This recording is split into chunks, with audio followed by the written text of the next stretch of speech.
On va devenir de plus en plus vulnérable. We will become more and more vulnerable as a result of the legalization of euthanasia. Certain people believed that any suffering that could not be cured should result in killing someone in order to relieve them of their suffering, which is completely false because no beautiful words, no precise act like this, even if it is spectacular, will ever make suffering disappear. Spectaculaires ne vont faire disparaître la souffrance.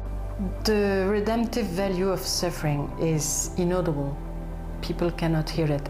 Just to offer them to Christ, and He can do something with our suffering. And that's an exercise, a lifelong time exercise to, even in the day-to-day life, to offer us suffering. One of the things that I have discovered in suffering is that it strips away all things that are extraneous in life and leaves only that which is essential.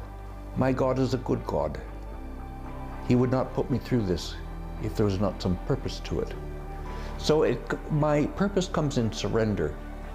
Surrender to Christ, willing to accept whatever it is that He has in store for me, and to believe that ultimately it will be to my good.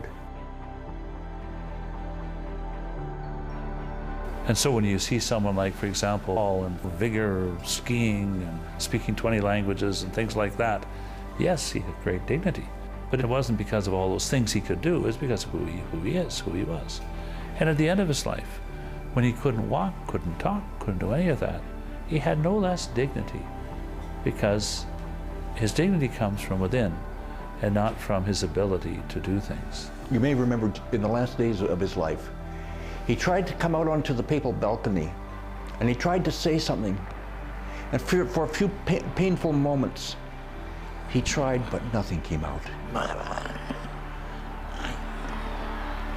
He was his most eloquent at that moment to me, because he still hope that Christ still abides with us, even in our pain. Pope John Paul showed us that even though we are dying, there is life.